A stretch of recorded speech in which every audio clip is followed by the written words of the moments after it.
seguimos en esta mesa en perspectiva de este lunes 8 de enero de 2018, cuando estamos con Adriana Marrero, Carmen Aciaín, Fernando López de Alessandro y Felipe Esquipal. Vamos al segundo tema, que es el que ha dado para hablar en estos últimos días. La justicia de Argentina allanó durante el fin de semana edificios del Sindicato de Obreros y Empleados de Minoridad y Educación en La Plata y Buenos Aires en busca de pruebas contra su secretario general, Marcelo Balcedo.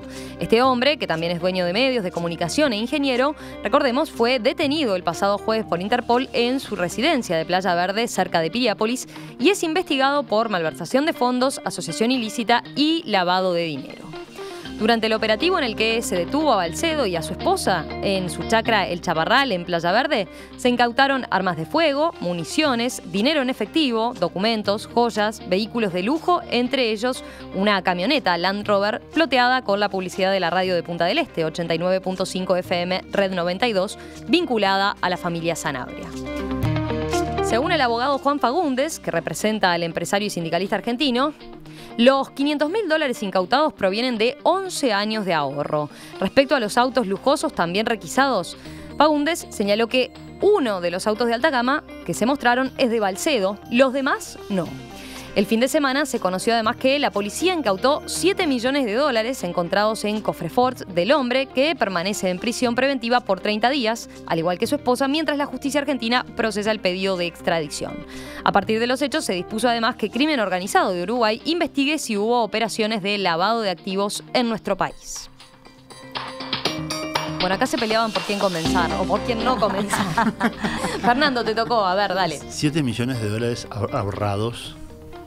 Es una excusa fascinante, ¿no?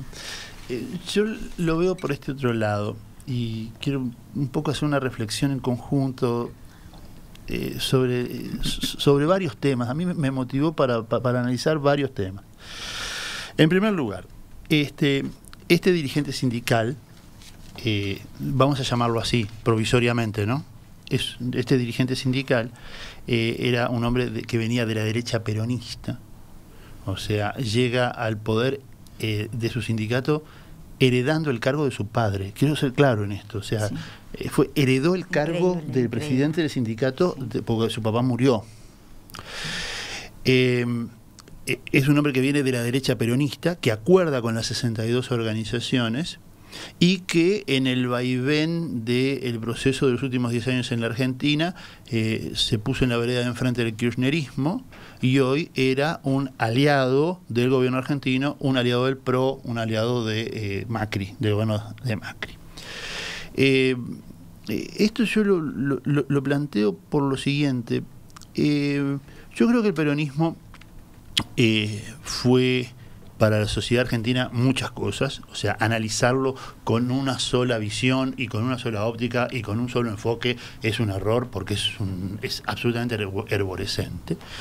Creo sí que primero y antes que nada, como todos estos fenómenos, especialmente estos fenómenos que tienen una fuerte impronta fascista, son antipolíticos, o sea, niegan la política, rechazan la política y por lo tanto, al transformarse en un movimiento que pretende ser nacional, recoge todo. Eso explica por qué hay un periodismo de izquierda y un periodismo de derecha, ¿no? Porque no creen en la política y lo conciben como un movimiento. Y esto lleva a que el anclaje principal de este proceso, a diferencia de lo que pasó en Brasil con Getúlio tuvo un anclaje muy fuerte en las clases medias, el anclaje principal es en la clase obrera. Y esa clase obrera tenía que ser despolitizada para no caer en el comunismo. No es que lo diga yo, lo decía Perón, o sea, Perón lo planteaba de esta manera. Despolitizar, crear sindicatos de estas características para evitar la revolución social. Esto generó lo que todo el mundo conoce con el nombre de burocracia sindical. Hay dos trabajos maravillosos, uno de Juan Carlos Torre, que se llama La vieja dirigencia sindical y Perón, y uno de Maurice Doyon sobre la clase obrera y Perón, donde ellos demuestran cómo se desplaza definitivamente a la izquierda de las dirigencias sindicales, a las viejas dirigencias clasistas, cuando cae Luis Gay en el 46, y esta burocracia va tomando el poder y se va transformando en esto que tú acabas de leer. O sea, este es el prototipo de la perversión de la burocracia sindical a la que lleva un movimiento como el peronismo.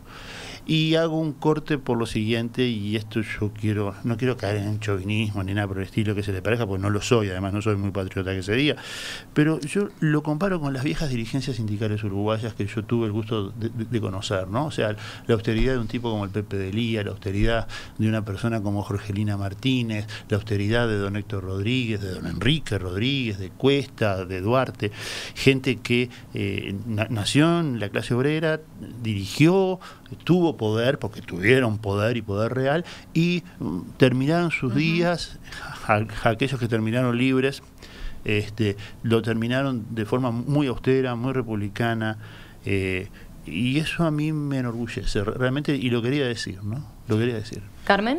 Bueno, yo ilustrándome acá con el conocimiento del profesor, yo me hago una pregunta como simple ciudadana. ¿Cómo puede ser que con la cantidad de controles que ha extremado el gobierno uruguayo a través de los distintos gobiernos, leyes antilavado, de transparencia, etcétera, se les escape una persona que logra hacer ingresar esas cantidades de dinero, esos vehículos, aunque no estén a su nombre? Esa demostración de capacidad contributiva se les escape a las autoridades, que cuando uno pasa por el Chuy, bueno, se fijan a ver si tiene 2 botellas de whisky o no, o una y demás. Eso es lo que a mí más me rechina. Una simple pregunta como una simple ciudadana. Es parte de lo que ahora se está investigando, ¿no? Recordemos, cito una nota del diario El País de hoy, que bueno, el 20 de diciembre entró en vigor la nueva ley de combate al lavado de activos, que incorporó a contadores y abogados entre los sujetos que están obligados a reportar, al igual que los casinos, inmobiliarias y rematadores, cuando se está aparentemente ante una operación sospechosa.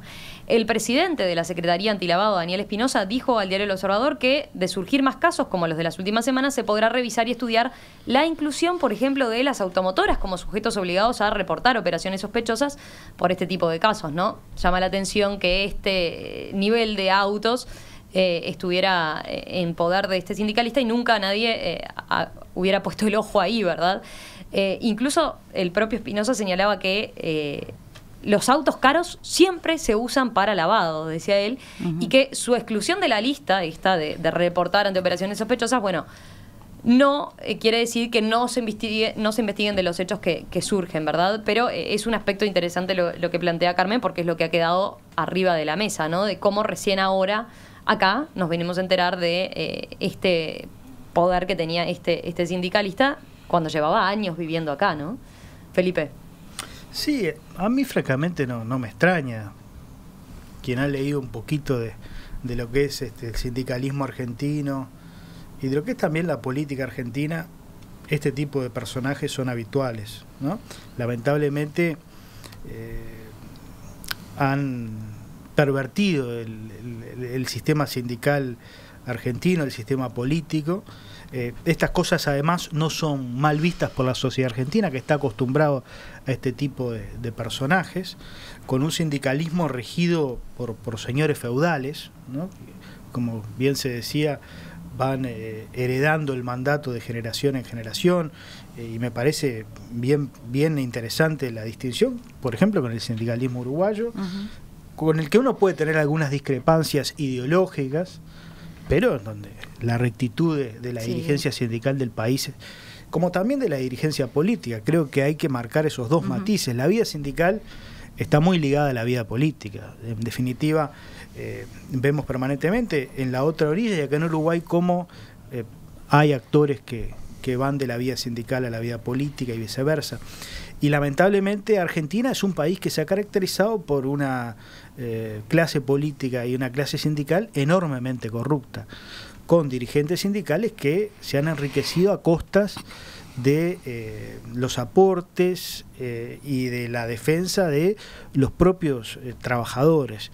De modo que este tipo de descubrimientos, por decirlo de alguna manera, no asombran para nada.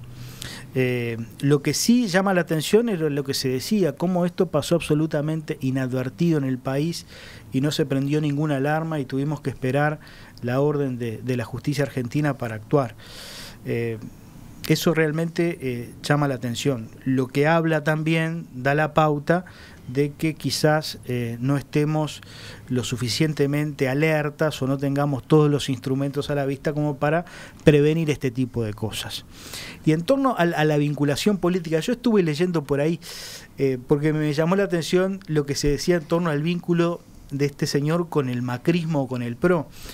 En ese zigzag permanente de los dirigentes sindicales argentinos, la última actuación política de este señor fue respaldando esa nueva alianza de Cristina Kirchner, ¿no? Unidad Ciudadana. Creo que allí introdujo una legisladora provincial. Porque además es dueño de medios, o sea, tiene radios Sí, hoy destacábamos también el perfil que tiene, ¿no? Es ingeniero, hizo un posgrado en Harvard, o sea, llama la atención su legado, su currículum como dirigente además sindical. Adriana. Yo quisiera, bueno, después de la erudición que nos dejó Fernando sobre el sindicalismo argentino y el peronismo, yo quisiera levantar un poquito más la atención y ver esto también en el contexto de lo que ha sido la historia reciente de América Latina. De América Latina y yo diría del mundo, pero en particular de América Latina.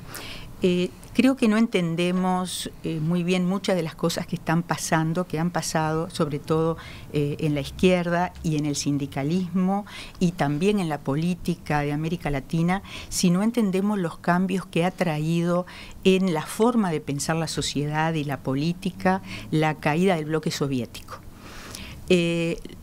Parece una cosa un poco traída de los pelos, pero no lo es, porque de alguna manera, si nosotros traemos ahora a nuestra memoria lo que era la vieja ideología de la izquierda comunista, ¿verdad?, de acumular fuerzas, de estar detrás de una clase que era una clase obrera, industrial principalmente, de pensar la sociedad en términos de desarrollo económico que estaba vinculado, por supuesto, a aquello del desarrollo de las fuerzas productivas, ¿no?, etcétera. Y bueno, el tema de las clases sociales, que eran básicamente, ¿no?, la burguesía y el proletariado.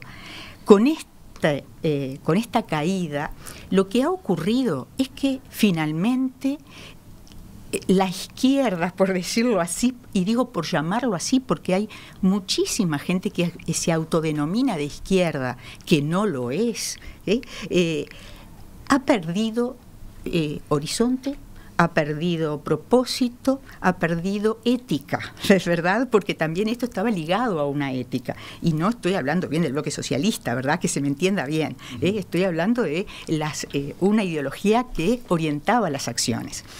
Entonces, ¿qué nos encontramos? Nos encontramos ahora con un conjunto de gente que no le ha quedado ideología, y lo que le ha quedado más bien es una especie de vago resentimiento de clase, sin ligadura con un propósito político claro, tampoco de desarrollo en términos de inversiones. Entonces, ¿qué es lo que queda de ahí?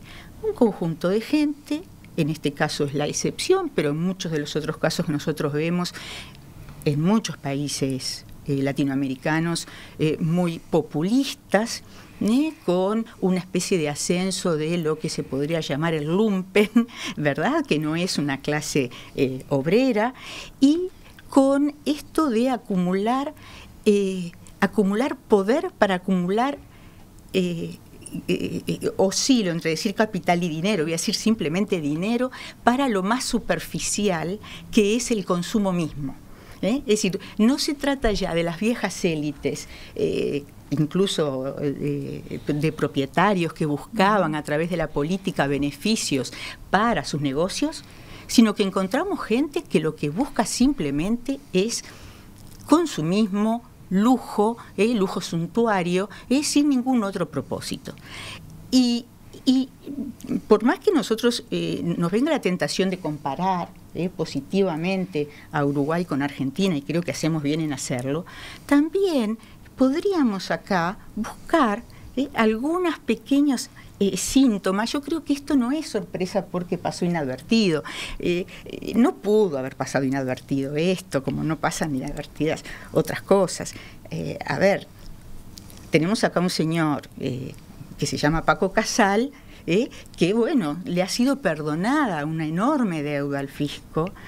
¿Por qué? Por relaciones también. Entonces, cuidemos esta cuestión, ¿verdad? Es decir, cómo aquella fortaleza que nos daba bueno, la convicción de la austeridad republicana, la importancia de deberse a la gente, la importancia de mostrar, no solamente de ser honesto, sino además de mostrarlo, cómo eso puede estar decayendo justamente porque hemos dejado de creer tanto en los valores democráticos y de la democracia burguesa, como se le llamaba por alguna gente, como por en la ideología ya más de izquierda, ¿verdad? Es decir, el hundimiento, por decirlo así, de las ideologías nos ha llevado a algo donde lo único que importa es el dinero que uno tiene y que puede mostrar.